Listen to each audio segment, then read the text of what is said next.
Thank you guys for tuning in to the Jasmine Tea bonus interview segment. I'm here with Miss Brittany Hollis, and we are about to learn more about her and her brand. Hey, how you doing? Good, how are you? Lovely. Yes. So, tell us about your podcast. I started my first podcast in 2020, and I was quite nervous about it. It was a little, new and things, but tell us about your podcast. Yeah, for sure. So, the name of the podcast is Go, or Glow Up Ladies. I love the glow up. Yes, me as well. So I do the podcast with my lovely cousin, Sheridan Hollis, or Spunky Hollis. Maybe I shouldn't have said that. She may hit me for that. But we do the podcast together. And essentially, it's about woman empowerment. Yeah, listen to some episodes. Yes, thank you for tuning in. And so we're here to uplift, engage, anything positive about women. So we're not there to degrade or talk anything down about women. It's just more so an uplifting thing to just kind of like how you have conversations with your friends, but not like the chatty catty type of gossip. None of that. Not the messy part. It's not the messy part. It's more so, again, to inform you about, like, we had some conversations about mental health. We had some conversations about first-time home buying, how to improve your credit. We've talked about hair. We talked about colorism.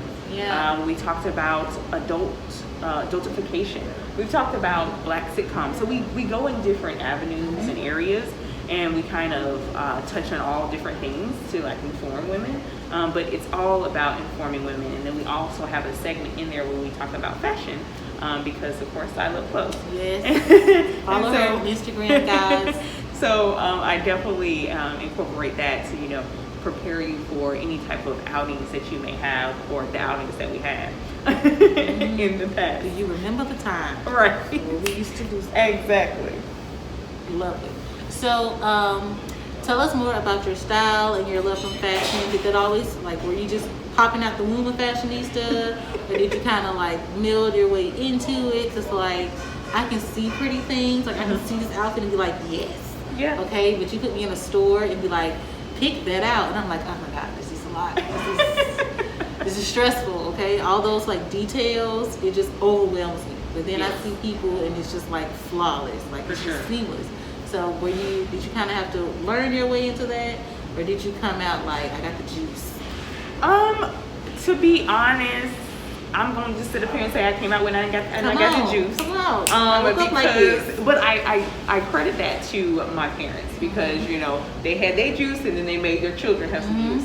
And so because of such, I kind of took that and I kind of ran with it, because when I was younger, I used to always love magazines, specifically fashion magazines. I used to say that I'm going to either learn how to draw, don't know how to draw, y'all. I can't do it.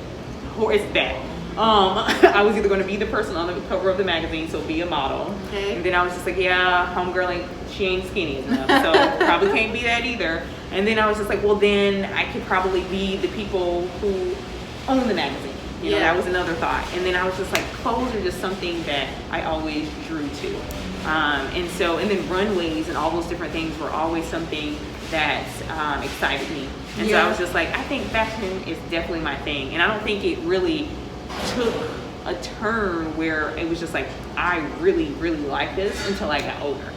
I think when I was, even in undergrad, I was still trying to find my style. And then I don't think until after I graduated and went to graduate school, where I was just like, oh, this is my style and this is how I want it to be. And I'm still figuring out and I'm incorporating different things like, okay, that is my style. But ultimately, I feel like it really became about after I graduated college.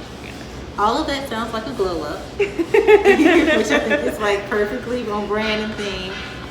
Because really, it's it sounds like a story of finding and embracing your identity and your passions, and kind of growing and rolling with that. It's okay, I realize I have this passion for fashion and specifically clothes. You kind of figured out your way there, as you were saying, no, I'm a little too thick for some of these magazine covers, or et cetera, et cetera. But I love that.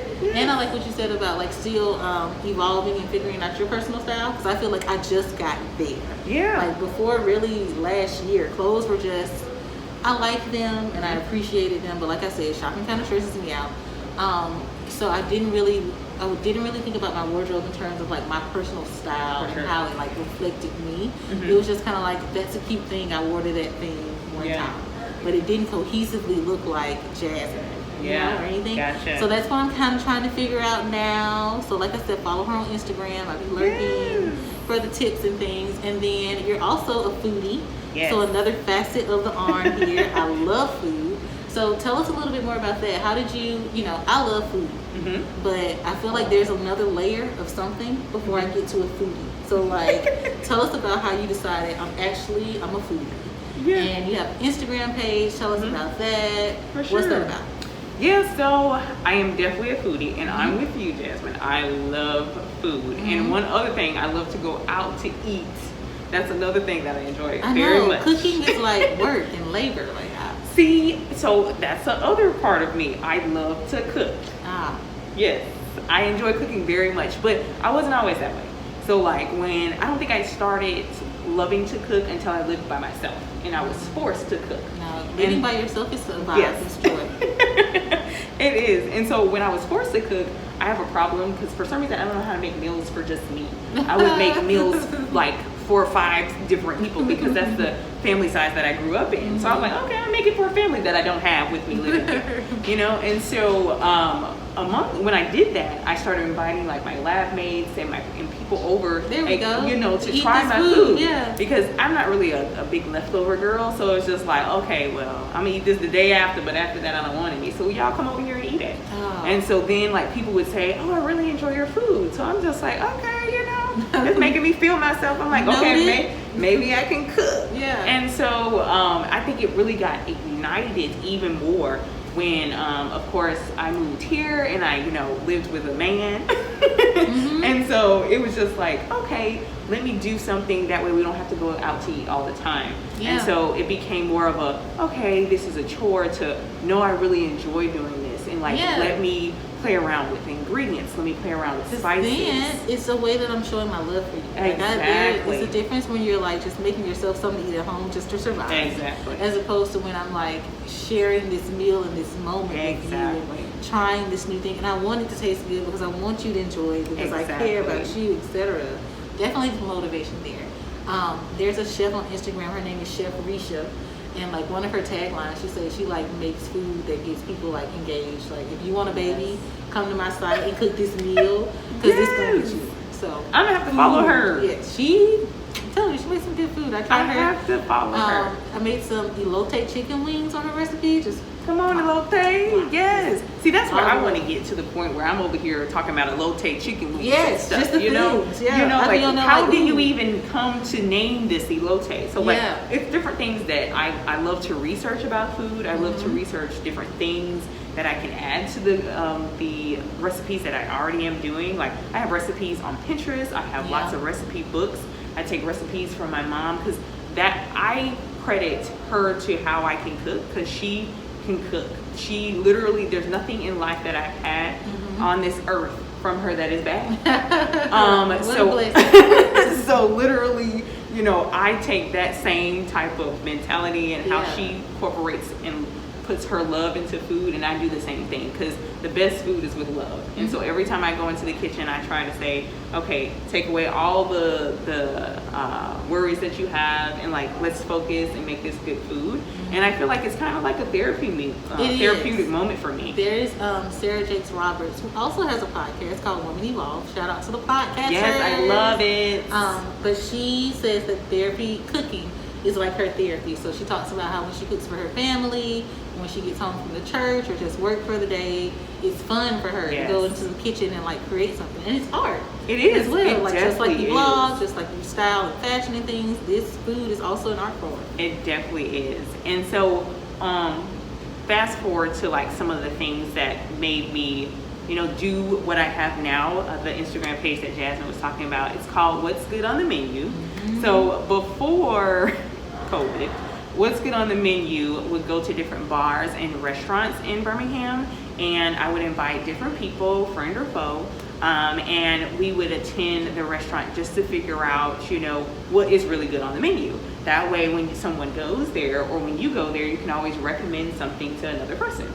And so, oh, I love that, because Yeah. I always be trying to find out. First of all, before I go to the restaurant, I'm gonna look up the menu anyway and see what I want and all of that, and then I'm gonna still get there and look it over as if I know nothing. I don't know. It's something about being there just makes me feel like I need to reevaluate the decision I already made. Yes. But I feel like I would definitely be over this. Oh, for sure. And then like it's also a form of like having a a conversation with your waiter or waitress, because oftentimes it's always just, you know, transactional. Oh, I want to order this, whatever. But no, just really asking them what's good on the menu can take your food experience to another level, because they can offer you something that you never would have even thought of. And they can also put the emphasis on it to make it sound so good that you really want that. I think you can still do what's good on the takeout menu, okay? That is we so call true. some of these people, we talk to them. You can even bring it in COVID, you know, to see if people help them feel safer about maybe going to some of these places if they try to figure out what to eat during the pandemic. I love that idea. What's good on the takeout menu? Come on with And the then you could ideas. do a little segment, talk to them about how they've had to adjust with COVID, give a little background, you know, and then Need her on your squad. Giving their, I love idea. Like, this is just conversation. I will give you trying to figure out how to do something. Let's talk. I love this. I just be trying, because that's something that I've been struggling with, though, especially as someone quarantining alone with my cat. And shout out to Dobby. But as somebody quarantining with just one human in the house, I ain't got nobody to like bounce the ideas off of and stuff. So I've been spending a lot of time on Yelp and on these restaurants' Instagram pages trying to see like, hey, you know, do you have any COVID precautions? What is on your menu? A lot of places have shrunk their menus down, or they're only open certain times or days. So if there was a page that I could go to find all that information, come on, I'd be there. Liz, see, I'm gonna take this. So next time we have this interview, we're gonna take this idea, you know, and we're gonna take the show on the road. Possibilities, yes. Oh, shout out to the road. So to wrap up here, of course you guys should know by now because you watched her episode of Bridgerton Recap episode 3. But one of the main themes throughout the episode was relationships and friendships and things. So I like to end, since you already gave us such good wisdom. If you were speaking to Daphne, she's, like we said, around 14, 16 years old, as a married, seasoned woman here who had a friend first, evolved into a marriage, lovely, what would you tell her? Whether even if it's not specifically about marriage, just as she embarks on this journey, opening herself up to be with another person, you know? I feel like we as women sometimes can lose ourselves so much in relationships. So what would you tell her, just from like big sis to little sis kind of, hey, you could get out here in this dating world, this is what I want you to know? No, that's a great question, and people should I kind of ask that question a little bit more, and ask for and seek for advice. But I would definitely tell her that communication is key, as well as a marriage is something that you have to work at every day. You have to get up every day and say, I want to do this. I want to do this with this person as well. And once you ask yourself that, there are going to be times within a marriage or a relationship, regardless if you're married, that you are not going to like that person. And that is okay, because in life, you're not always going to like the person that you're with. Do you think there's like a difference between like liking and loving? Like, can I still love you sometimes but not like you? When I say yes, that's yes. Like, there's often times where I am just like, I don't like you right now, to the point where I really don't like you right now. I feel it. But ultimately, I love you, and I can't see myself without you, so we have to make this work. But if you get to the point where that's different, then you need to figure out, you know, maybe seek counseling, you need to have a conversation with your partner, things of that nature, or, you know, ultimately get a divorce or break up. But at the end of the day, you know, again, it goes back to that foundation, that friendship that we were mentioning before. You always have to treat people with kindness and care and in love, and just try to figure out that part. And then you can always come back and just be like, okay, right now I don't like you, but ultimately I love you.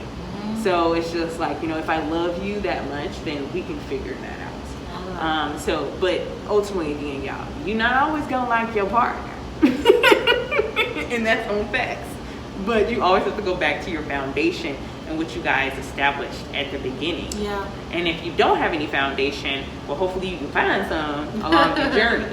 But if you don't find any, then of course that's a different story. But ultimately, the biggest thing is, again, relationships take work, and you have to work at them every day. And then the moment you feel like you don't want to work at them, then that's something that you need to seek out. And then the last piece of advice that I would give her is to remember who you are, and remember yourself, and remember that you have needs as well. And it's not always about the other person. Love that person, do for that person, respect that person, care for that person. But at the end of the day, do those same things for yourself. Because if you don't, you can't be the best version for that person if you're not the best version for yourself. All of that. That is a lesson that I feel like I have come to learn over the past few years, as I was previously married. And so when my marriage ended, the greatest thing that I feel like I missed, it's like, how did I miss this? How did I, essentially what it felt like for me, how did I fail? And one of the things I realized was simply you didn't love yourself enough, sis. It's okay when relationships end, because I think we also have to be brave enough to admit sometimes when it's just not working. Yeah. And it's okay when they end, because it simply means that we're just not the best for each other. Or we simply just don't bring out the best for each other. And if you care for each other at some point, you should hopefully care enough to let that person go, let each other go, so that you can stop hurting yourselves trying to be together and focus more on yourself. I agree. So I can definitely say that in this time that I've had to just be by myself, I truly feel like I understand what it means to love yourself. Really get it. Of course, looking in the past, I never would have been no, I don't love myself. What, I'm fabulous. Right. But no, it's more it's love as the verb more than the noun. Exactly. Loving yourself in terms of they could be in relation to what you put in your body. How do you eat? Do you use food as fuel, or is it just kind of like a fattening agent based off of your emotions? How do you take care of yourself spiritually? All that jazz. I think you gave Daphne some excellent advice. So did you. Yes. Okay, guys, so make sure you are following Brittany on all of her social media platforms. They should be coming up across the screen for you now. Thank you for tuning into The Jasmine Tea Podcast. Send all of your questions, comments, and observations to TheJasmineTeaPC.com. And tune in next week for another exclusive bonus interview with our guest. See you later. Bye.